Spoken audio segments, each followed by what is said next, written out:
Okay, so I'm going to show you how to do your first couple of rows of crochet here. Now, I'm using a nice bulky yarn with a nice larger hook. It's easier to learn to crochet with a larger hook and a larger yarn, or a bulkier yarn. So I'm going to make the first chain. So I'm going to slip my hook through there and pull up a loop.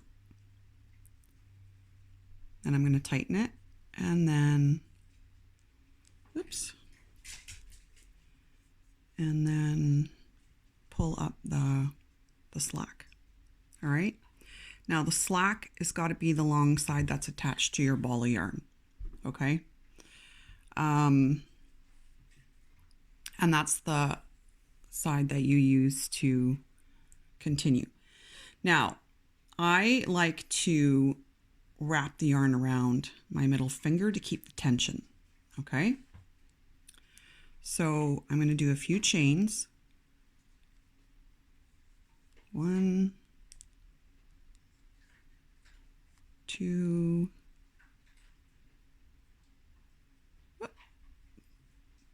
3, 4, oops.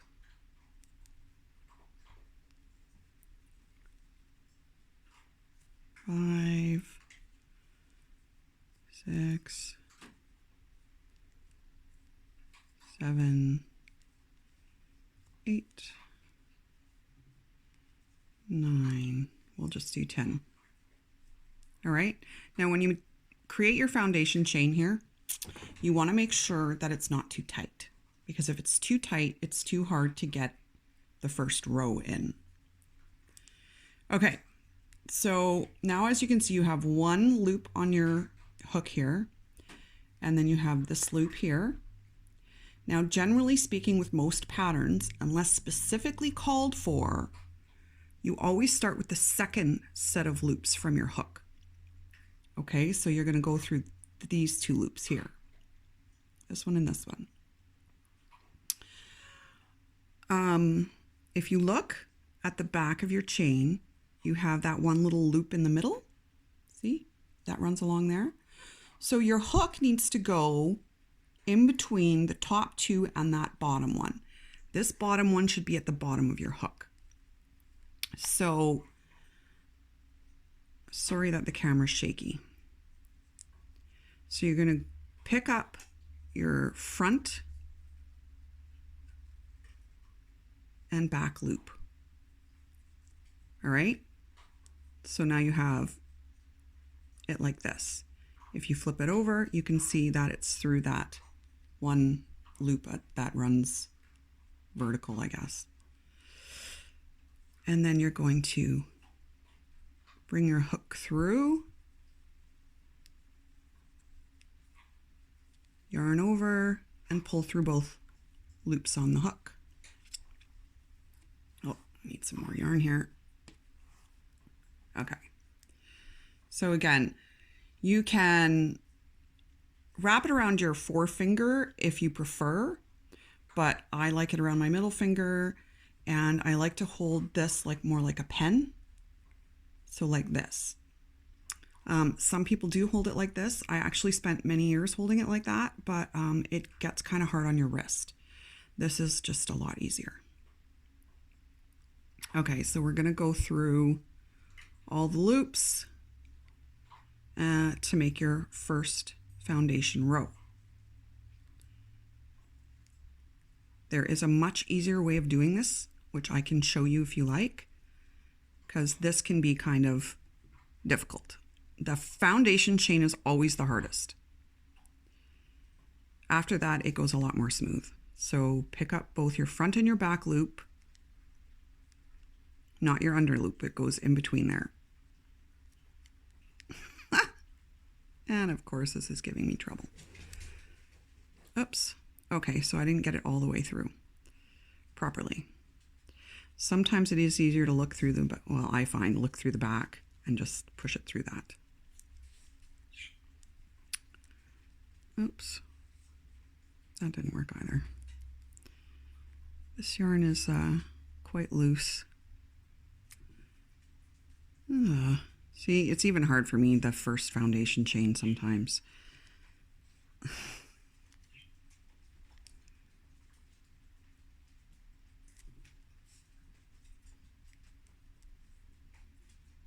I'm going to try that again. Also, you have to make sure that you never twist your chain. Like this part, never let it twist. Always be looking at it just like it is here. Okay?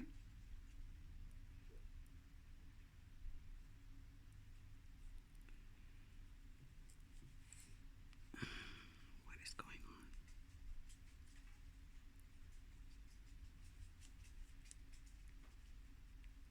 on? Just hang on. Okay. So I managed to get it through there, and then just pull through, loop over, and through the 2 loops on the hook. We're just going to keep doing that all the way to the end, okay? So I'm going to just pause the video and do that. Here we go. And then loop over, pull through, yarn over, through the 2 loops. Okay, hang on. Okay, so now I'm at the last loop of our foundation row here. So we're going to do it just like the other ones, go through the top loops.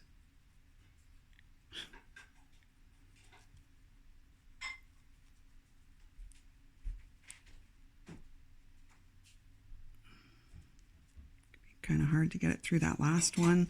Again, this is why it's so important that you do your foundation or your chain row really nice and kind of loose. Otherwise, it's hard to get the hook in there. Ah, I think I was a beginner.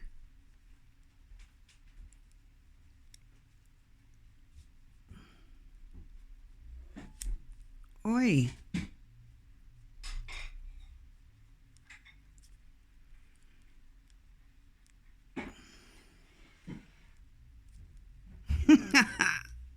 Hang on.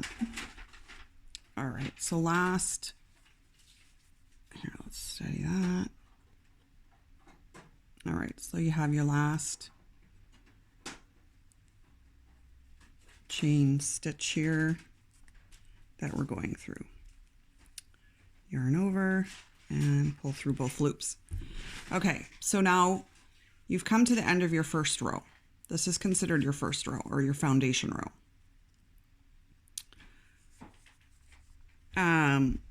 Now with pretty much every pattern at this point, after you do your first or your last single crochet at the end of your last chain here, you're going to make 1 chain at the end of your row. Okay? Then you're going to turn the work around. So you're working right to left again. Okay, this way. And again, for most patterns, you're going to go through the second stitch from your hook. So not this one, because that's your chain. You're going to go through this one. So you go through the top 2 loops, yarn over, pull through, and continue making your stitch. Oops. And as you can see, once you've got that foundation row created, it is a lot easier to add more single crochet stitches. Okay? So I'm going to go to the end of this row and show you one more time how you switch over. There's another. And just like with knitting, you have to make sure you count your stitches all the time so you don't drop a stitch or add a stitch by mistake. but because we did 10 chains, you should have 9 stitches in your row because we don't go through the first one.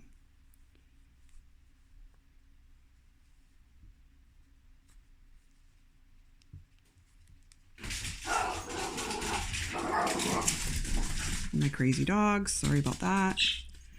Okay, so we're coming up to the end.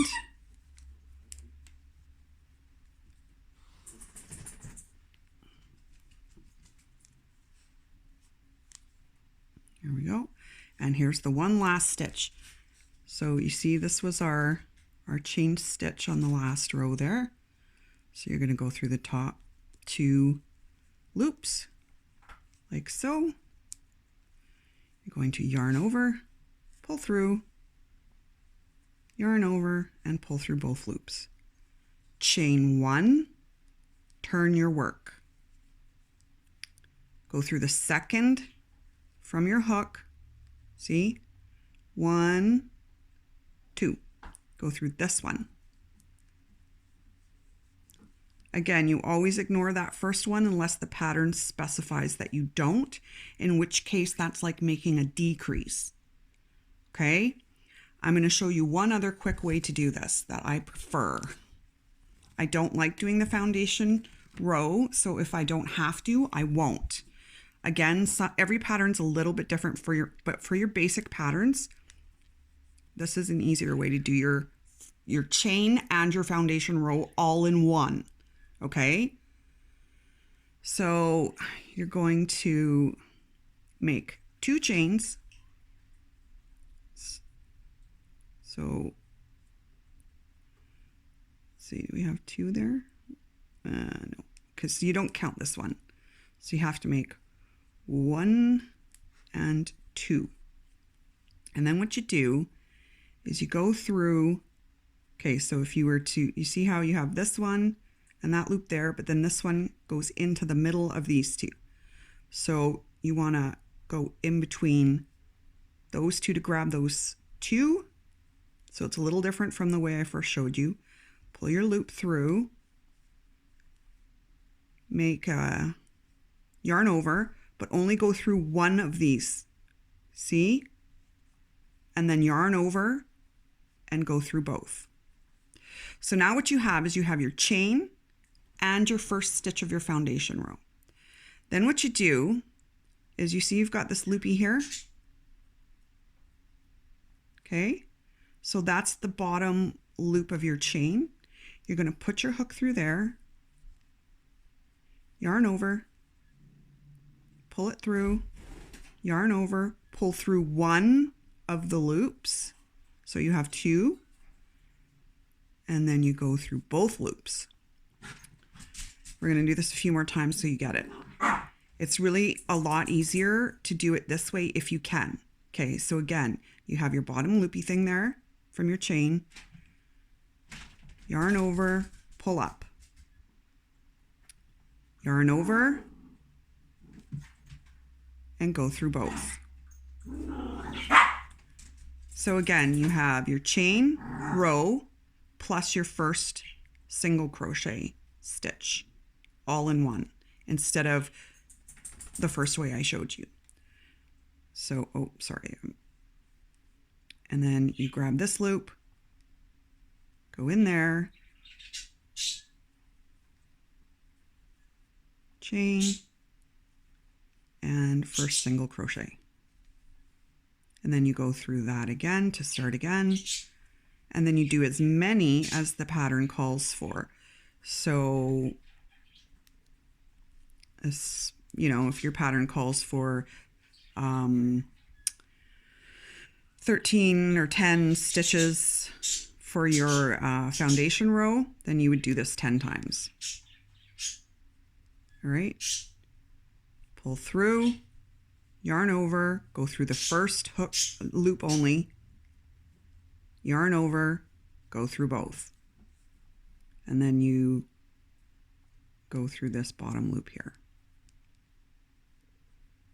Through there, yarn over, pull through, go through one,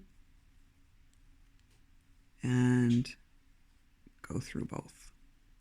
So now as you can see, I did it looser this time because it's just easier. You have your chain row at the bottom there, and you have your first row of single crochet. So you get those two things done in sort of one step. I find this way is a lot easier. So then if you get to the end of your row, you do the same thing as you would to continue on in any other pattern. You chain one, turn your work, go through the second loopy, second from the hook, so not this one, but this one here. Go through there, and then you can just continue with single crochet all the way along.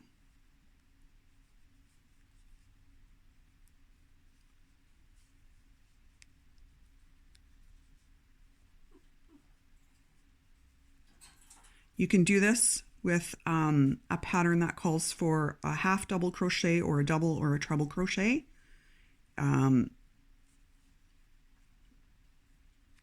You would just add an extra step. I could always do a video for you on that later. Let's start with this. So as you can see, it's a lot easier to do it like that. There are very few occasions where you can't really do that. Like if your first row of your pattern is calling for increases or decreases, then you can't use this method to do it. This is just for your straight, make chain of 10 and then 10 single crochet, let's say.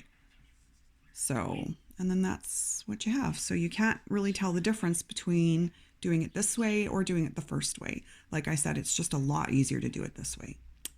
So yeah, and you get to your last stitch and you yarn over, you make one chain, turn your work, and second loop from your hook in there, make your next or your first single crochet of that row, and then just continue along.